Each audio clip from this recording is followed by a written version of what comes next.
Thank you for staying with us. This time we're switching to the petroleum sector. The National Association of Petroleum Explorationists about to hold their conference. The theme this year is expanding the petroleum landscape. Now, we have some executive members of the association here to give us more details of the forthcoming conference and why you should be interested in what's happening in that sector.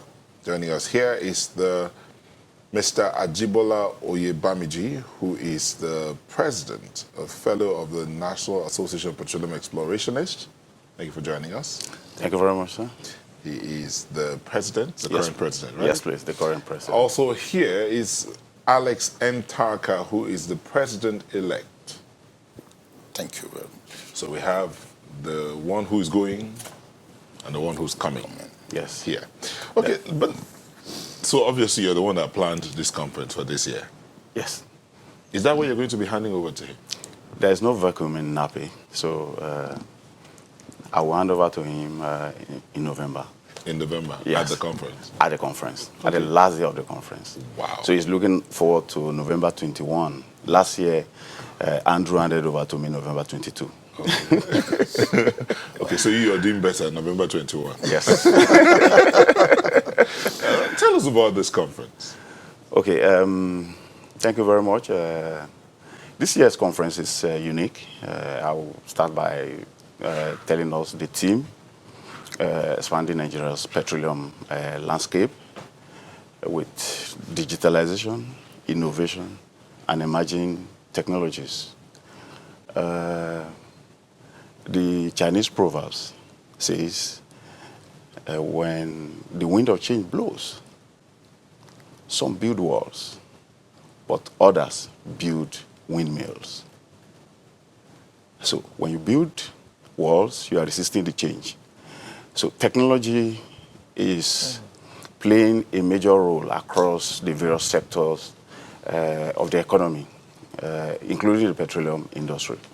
And so it's very unique and appropriate at this time for us to start to talk about digital technology, to talk about artificial intelligence, to talk about robotics, to talk about data analytics, to improve, for example, reserves.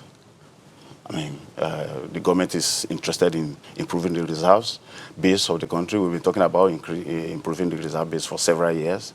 This has not happened, but technology is here to assist us, and that's why we are coming for this conference. Okay. To also improve, of course, security is a major issue in the petroleum industry.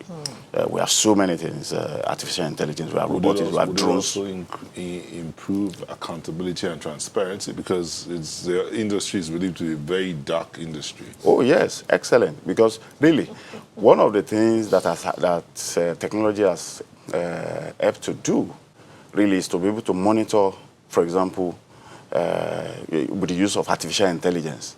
You can monitor your well can speak to you. You can also track what your well is producing all over. So that's what artificial intelligence can do. So it's like fingerprinting what you are producing. So if you declare less, with the deployment of artificial intelligence, it's going to really put you on the spot and begin to ask questions. Reduction of corruption. Yeah, sure. Mr. Tarka, the conversation around the world is around renewable energy, alternative sources of energy, future without fossil fuels, and you're still talking about oil and gas. Oil and gas, opening it up and all that. Are we ready at all? Are we really with the world? Thank you very much for that question. I'm excited about it. It is so exciting because currently, for the past 10 years and thereabout, the NNPC, the leading oil and gas corporation for the nation, has a whole renewable energy division. As we speak, sugarcane, cassava for methanol, and other things that will help to push this in the market are already ongoing. There's partnership with some states across the nation, a lot of employment is going to come out of that. Hydro has been on from Kainji. Solar has been tested, is still being tested across the states. And we're excited about it because side by side, the fossil fuel and the renewable energy need to move together. Are these things which you're going to discuss at length at your conference? As there's some of the things we're going to discuss at length. I ask this because we know for a fact that at the end of your conferences, you normally send your communique to government. Yes. And we also have been told by your predecessors that some of these communiques have actually, helped To change the policies. formulate policies. Yeah.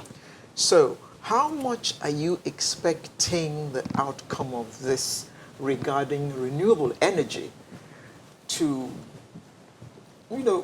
chart a course for us in this country?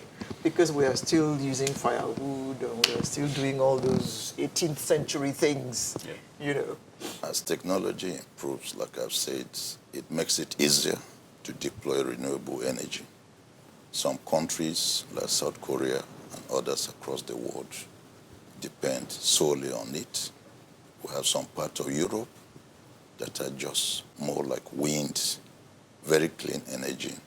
With this conference and the discussions and the experts we're expecting, the communique that will come out of this as a result of the papers that will be presented will assist government and the various ministries to see the need to fast track this.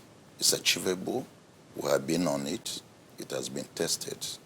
And because other past communiques that were implemented have helped for things that are going on, which we are seeing, the marginal fees, local content, and so many other things, the PIB, they were from conferences, papers presented at similar conferences, which led to communiques that were passed to government.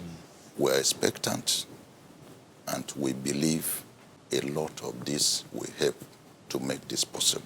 Okay, but let me swing it back to you and say, Babiji, these communiques have been passed, they've been moved, sent to government. How effective have they been? Very effective. Have you seen them coming to play in the operations of the oil industry in Nigeria? The PIB is still not passed.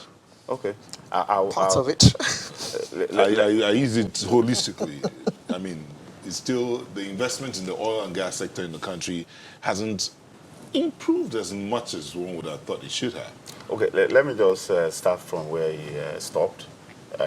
Yes, we're discussing renewable energies, wind, solar, and all of that. But we should not forget that fossil fuel will continue to play a major role. If you look at McKinsey's energy report of just this week, that says up to 2060, hydrocarbons from oil and gas, really, they will continue to play a major role because of the population growth and the demand for energy.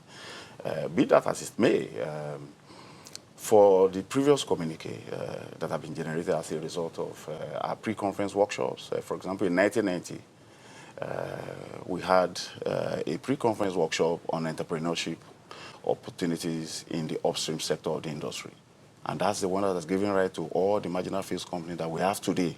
And we have a lot of Nigerians managing directors that are members that are actually, without mentioning their names really, most of the the national oil and gas company players, MDs and CEOs, they are members. And those communicate, the communique on the entrepreneurship came as a result of what we sent to government there.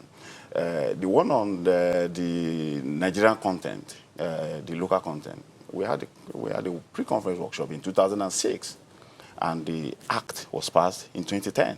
And so it's really made a lot of impact. For PIB, we've also contributed to the current PIB.